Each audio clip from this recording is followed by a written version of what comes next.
Hello children, today we are going to start our first chapter, that is sentences.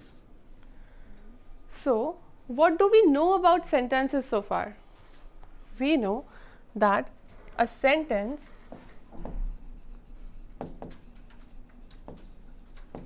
is a group of words that are arranged in a particular manner so that it gives a sense. And there are so many more points that we know about sentence. First is that a sentence always starts with a capital letter. Second one is that a sentence ends with an end mark. और ये end mark कौन कौन से थे? Period, question mark and exclamation mark. Right? Third point is that sentences should make complete sense.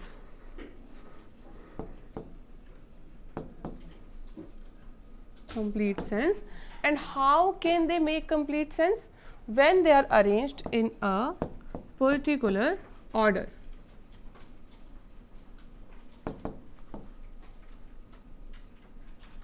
Now, one more very important point about sentence is that, and fifth point is that a sentence always has a verb and a subject. But in some sentences, the subject is not clearly written or mentioned because it is implied. We will read about those kind of sentences later in this chapter. So these are few points that we should keep in our mind when we make a sentence. Now students, we also learned about phrases. So what are phrases? A phrase is also a group of words that are meaningfully arranged and it gives meaning but it does not make complete sense. Phrase. So phrase is a group of words that are arranged meaningfully and it gives a sense but does not give a complete sense. So one more thing about phrase is that a phrase always starts with a verb. Okay, let's understand about sentence and phrase and the difference between these two with the help of an example. So we have an example here, that is, water is not fit for drinking. So this is our sentence. Water is not fit for drinking. So here we can see that water is the word that the whole sentence is about. So the water is our subject. Now is not fit for drinking. So this part is our predicate.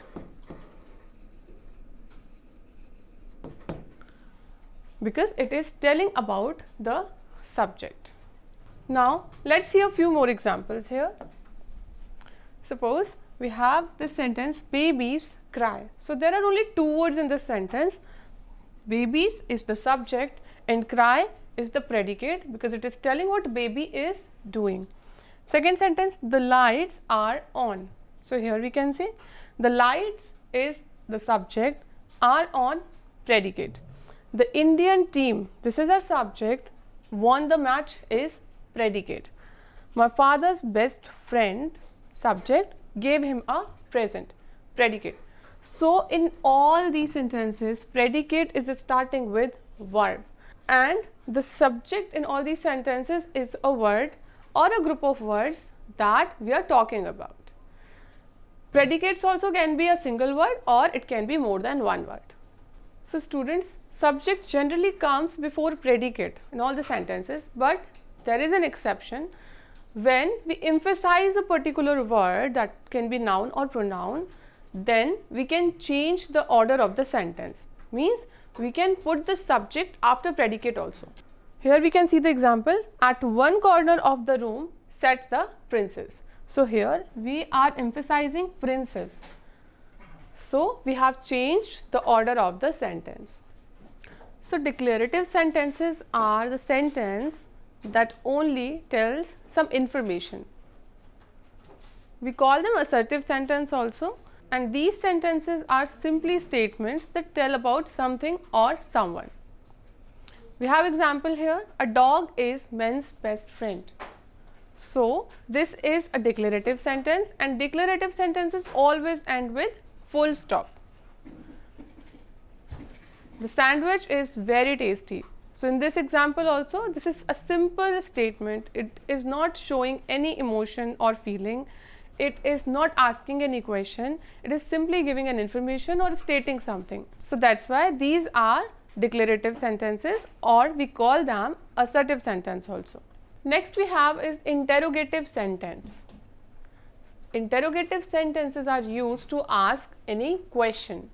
When we ask about something or ask for something, we use interrogative sentences, and these sentences generally start with these question words like where, when, what, how, who, etc.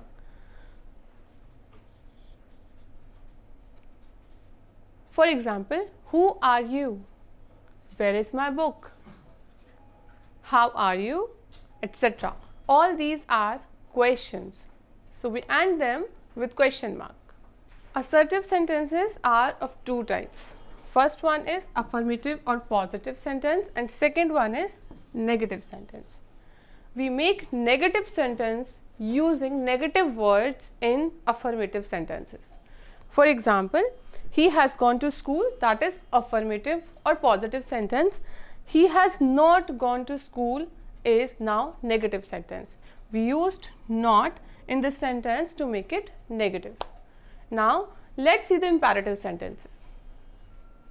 So imperative sentence is a sentence that gives command or that asks for something or that request or that give advice. Now imperative sentences may end with a full stop or with an exclamation mark. Now which mark will come, it depends on how forcefully you say a sentence. If you say something with more force, then exclamation mark will come, otherwise the sentence will end with full stop. For example, put the key in the drawer, wait for me. So this sentence wait for me might have said with more force, that's why it is ending with exclamation mark, and put the key in the drawer, that is said with less force, that's why it is ending with a full stop. First one is yes no questions and second one is WH questions. Yes no questions are Yes no questions are asked when we are expecting answer in simply positive or negative words like yes or no, and WH type questions are asked when we want some explanation or reason. We use exclamatory sentences when we want to express strong emotions or feelings such as anger, surprise, shock, fear, happiness, etc. So whenever there is a strong emotion or feelings, we use exclamatory sentences, and these sentences always end with exclamation mark. For example, that is a huge fish. Next is what a beautiful day. So these are the examples of exclamatory sentences. First one is an exclamatory sentence begins with what or how. It is followed by an exclamation mark, that is this. And to give emphasis on a particular word, we can alter the order of words to make these sentences. For example, we have a simple statement given here, he is a beautiful baby. Now let's understand the structure of interrogative sentences, students. First one is, we have read two kinds of questions. First one is WH question and second one is yes no question. So how do we make these questions? Let's see here. Now let's see, students, how do we make these questions? Okay. When we make yes no questions, we follow this order, means we put the auxiliary verb in the beginning of the sentence and the rest of the words come later. Auxiliary verbs are also known as helping verbs, and these are used to help or support the main verb. So auxiliary verbs always comes before the main verb. Now to make it a question, we use it like, are you Mrs. Sharma? So here are is auxiliary verb. We used it before the sentence in the beginning, and its answer would be either in yes or in no. Now to make WH type questions, we use the question words first. In the beginning we use, for example, what are you looking for? So here we have started this sentence with the question word, that is what. So these question words are used in the beginning to make WH type of questions. Now next we have interrogative pronouns like who, whom, whose, etc. are used as interrogative pronouns, and these are also used only for persons. You can see the examples. Who has written this letter? Whose bag is this? Whom do you want to reward? Anil has written this letter. So these are the answers of these questions which are not ending with yes or no, because these are WH type questions. Next point is interrogative pronouns like who is used as a subject sometimes. Whom refers to the object and who is used as a subject. For example, who called you? So here who is used as a subject and you is object here. Similarly, whom are you calling? So here you is. Next point is in informal conversation, who is commonly used instead of whom. For example, whom does she want to meet? Who does she want to meet? So both are correct here.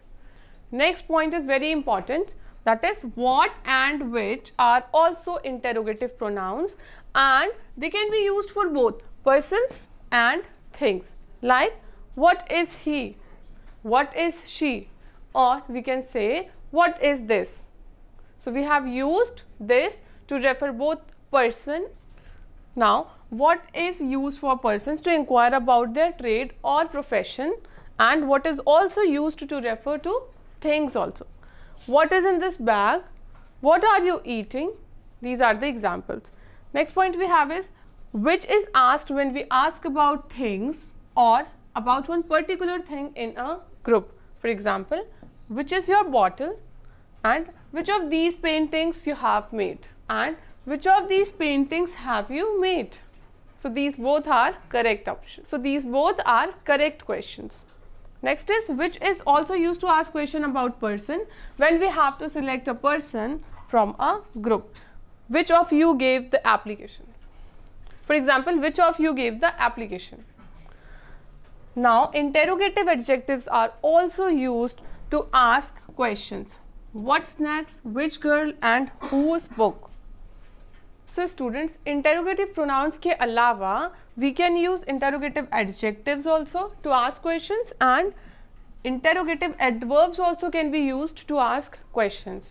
For example, interrogative adjectives में we can ask what snacks, which girl, whose book. These all are examples of interrogative adjectives. And interrogative adverbs में where, when, how, why, how often, etc. These words can be used. So students, we learned about sentence, phrase, parts of sentence and kinds of sentence in this chapter, and that's it for today. We'll be back with other sessions. Till then, take care.